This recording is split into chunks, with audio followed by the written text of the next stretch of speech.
Howdy folks, we're here with a carburetor that came in a box of parts that I got from my neighbor. He was cleaning out his garage and he's like, hey, you want any of these old parts? I'm like, alright, yeah. Okay, I've already taken the carburetor off the manifold and it went onto the manifold. Well, it was on the manifold like that. Something tells me it was supposed to be on the manifold like that. But, you never know. Yeah, that actually looks a lot better. But, now, when I got this carburetor, the throttle actually was sticking. I mean, literally, if you held it, if you put it in any position, it would just stay there. Not go anywhere. Now, what makes this carburetor so unique is that, yeah, sure, this looks like just a standard Tecumseh 3 Series carburetor. But what makes it unique, well, in some ways, is the fact that it's a Larson Power Products carburetor. Made in Grafton, Wisconsin. Made in the good old US of A. You know, sure, you know, I get it, for some people, this is not special, unique, or whatever, anything. Folks, you gotta remember that Tecumseh hasn't been making engines now for over 11 years now at the filming of this video. Lawson, whatever, how you want to pronounce it, hasn't been making engines. I want to say that they quit making engines in the 90s when they rolled into, were fully integrated into Tecumseh Power Products. Now, this should, in theory, take the same tools as a, well, and that, yeah, I thought so. Take the same tooling as the 3 Series carburetor, which that's what this is the Tecumseh carburetor tool. In many ways, I find that I use this tool for other things other than working on carburetors. And, you know, if somebody to actually make these again, there's a market for them other than just rebuilding carburetors. Trust me. Now, we're going to rip into this, and we're going to try and clean it up as best we can with the wire brush. We're going to try and pull some numbers off of it. And, yeah, and just see, is there any major differences between this carburetor and a standard Tecumseh Power Products 3 Series carb? Now, I got two different size screwdrivers for obvious reasons, but we're gonna pull the choke off here first. Now, I do know that in the book they tell you don't reuse these screws because they got some weird form of something on them. There's the choke plate. You can kind of see where that used to be.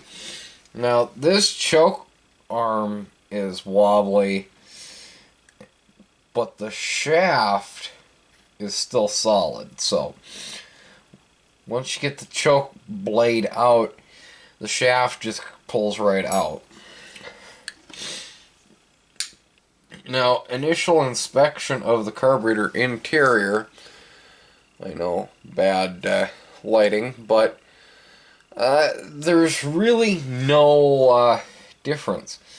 We're going to push the pin out, and we're going to pull this float, because realistically, folks, this float is set just way too high. I mean, I could probably get a hand's worth of cards in between there. That float is supposed to be resting on this, and that's so that you actually have enough fuel in the bowl for the main jet. And something tells me that that's probably why this carburetor was in his box, is because it's not right. So we're gonna push the pin out, and this is what the tool is for, is to push the pin out, as well as there's the needle, is to pull way the heck down in there.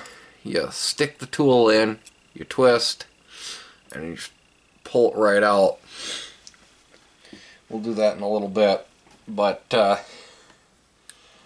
really want to get this throttle blade out, because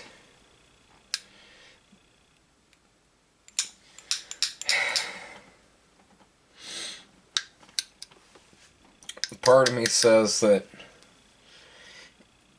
this carburetor probably could have just needed a kit, and it would have been a good carburetor. So let's see. Nope. Okay. The little diaphragm tube is stuck, so we're gonna have to see if we can get that free.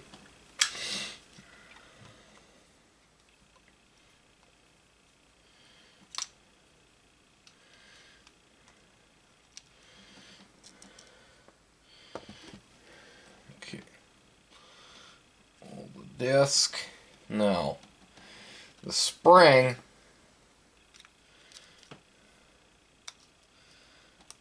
just lift it up, and it'll pop off, and then straight up, and there we go.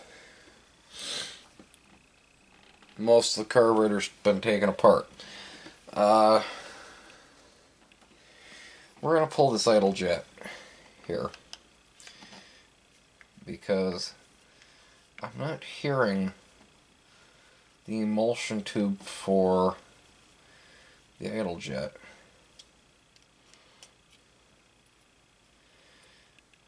Well.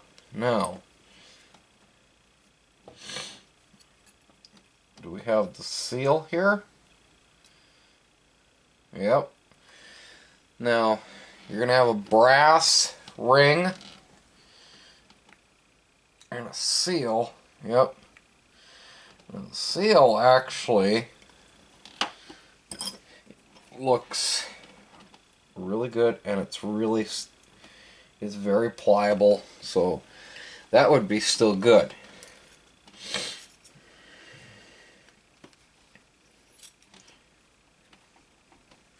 Still not hearing it. Now, I can already tell that somebody's been inside this carburetor, because the Welch plug here and this Welch plug has been pulled. For some reason, this Welch plug hasn't been pulled. Now, in the reman kit that Certified Parts Group will sell you, it comes with a Welch plug for both ends. The way I put these Welch plugs in is, I set them in, and yeah, I whack them with a hammer, but they tell you in the book, and this is why you got to kind of be a little leery with the additives that you put into a Tecumseh engine. And it's not so much the engine, it's the carburetor itself that you got to be leery for. Is some of these that have essentially nail polish sealing these Welch plugs up. Now, I, just go down to the drugstore, grab a bottle of clear nail polish, and I'll polish them on. It works. It works very well, and ironically, that's what they tell you to do in the book anyway. So, now, I'm actually going to pull the seat for the main jet for the not for the needle, but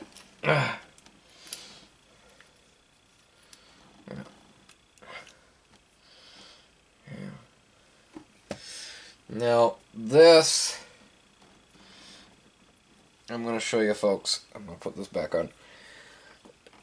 If you notice, this has that taper to it, that little lip to it. Yeah, that's got to go inside the body.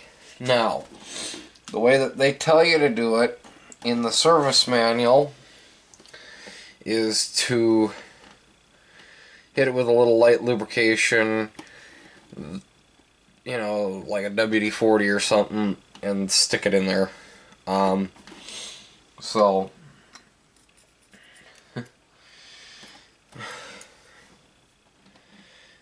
and yeah, this carburetor is looking like all it needs is a little bit of elbow grease to make it look nice, and a kit, and it would be a nice carburetor. Now, I'm going to tell you this much, folks.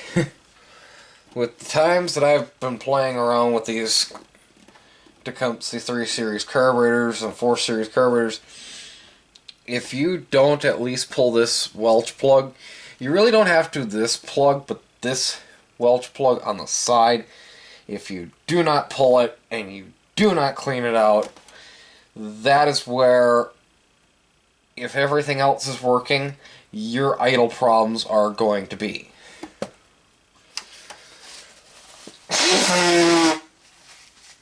Literally, folks, I've ripped apart carburetors and not pulled this Welch plug, and they run fine.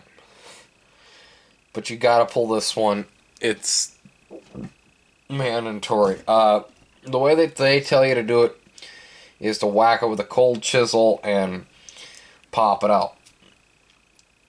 The way I do it, I drill a hole, and then I run a tap in, and then I pull it out with a screw. Or if you get it small enough, self-tapping, because there's actually not that much room between this Welch plug and the back of the body here. So realistically, like a 4mm screw is all you need to tap into there to pop it out. And it comes right out with a pair of pliers. So, I hope that you found our little carburetor autopsy interesting. We're going to try and pull some of these numbers off the side here. Wrong tool, but it does the job.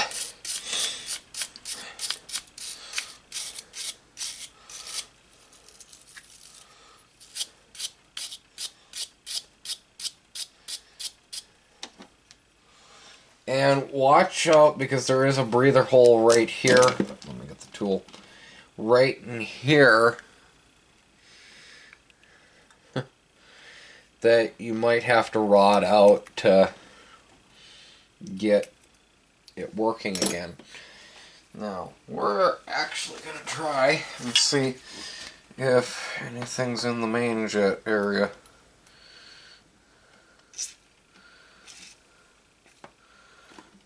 Oh. Well, how about... Yep, that's clear. Oh, wow. Idle circuit's just fine now. Oh yeah, now I can hear that tube. You know, so...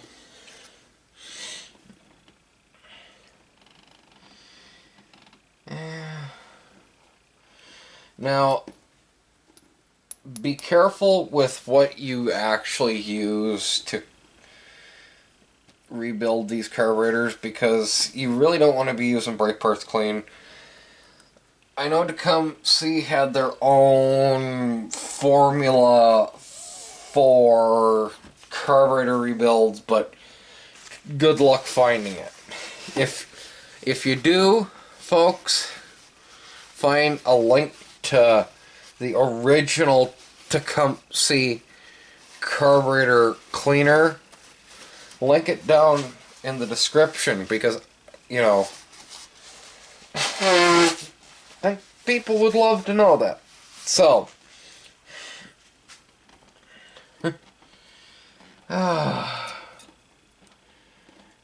now I'm just going to put everything back together here, and we're going to call this a day. So, realistically, this is actually a nice carburetor. It needs some love, yes, but it's well worth it, and I think I've got a few plans for this particular carburetor just because of the oddity of it, okay? There's a few other tubes that came in the box, so we might be playing with small engines here for a little bit. Try and take a break from the big automotive stuff. But, you know, if it's engines and tools in general, you know, we're going to play with it. So, thanks for watching. We'll see you in the next one.